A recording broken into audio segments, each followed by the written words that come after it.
Next week's mutation is Die Together on Scythe of Amon. The mutators active are just Die and Polarity.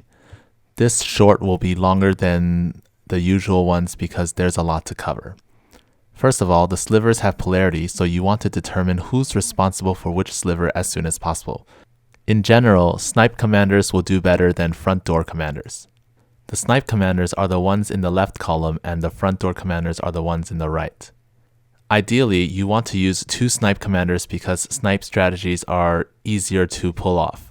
If one of the commanders is a front door commander, the other one should also be one.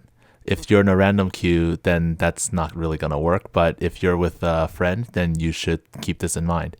If you have one snipe commander and one front commander, it's a bit awkward. Snipe commanders can also go from the front, but some of them are not as good at going from the front.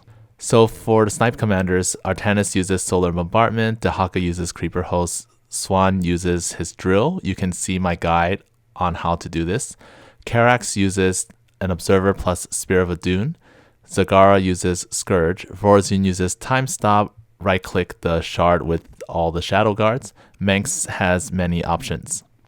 Nova can also be a snipe commander because she can go in from the side with Liberators, use Defense Drone, and snipe the shard to death and then teleport out of there. Tychus can also snipe pretty easily, especially with Lone Wolf. You just get Sam to a corner, press Z, so manually activate the super cloak thing, throw the grenade onto the sliver, and then run away to safety, and you repeat this several times.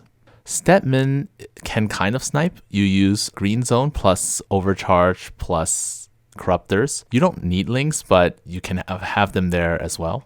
Zeratul can kind of snipe. You use P1, get a Void Ray from the back, and then use the Super Cloak, and then right-click the shard to death, and then run away. Phoenix can kind of snipe. Your Arbiter suit turns on Cloak, Caldalis right-clicks the Sliver, and the Arbiter uses Stasis on Detectors, so you just keep doing this. Abathur can kind of snipe. By the time he gets to mid-game, his Leviathans and Devourers can just right-click the Sliver and then fly out of there. However, his early game is extremely terrible. Raynor can also kind of snipe. In the late game, he flies BCs in from the side, right-click the sliver, and then teleport out of there. But his early game is also extremely terrible. These guys can also snipe with their air units, but you might suffer a lot of losses, so it's not recommended. The best snipe commander is Manx. He has many options to snipe, and he can scout the slivers early. The easiest snipe commander is Dehaka because you just mass creeper hosts and then you snipe your shards.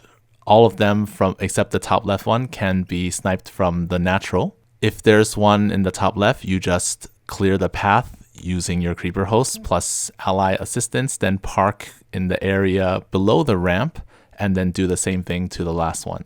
Pack leaders can clear all the waves. The best front door commander is Stepman because he has high mobility and his green zone helps keep your ally alive and stall, and he has high damage output, so he kills all the enemies that you're responsible for really quickly. Free-to-play players can use Artanis. You just solar bombardment your slivers. The 3rd to 5th ones will need a few dragoons to deal the final blow. And when your allies attacking their shards, you can use a solar bombardment to hurt or kill the enemies surrounding the sliver. You can spend all your resources on your army to defend your natural and main. And since this one is a polarity mutation, there are no solos, so pray for a good ally and good luck.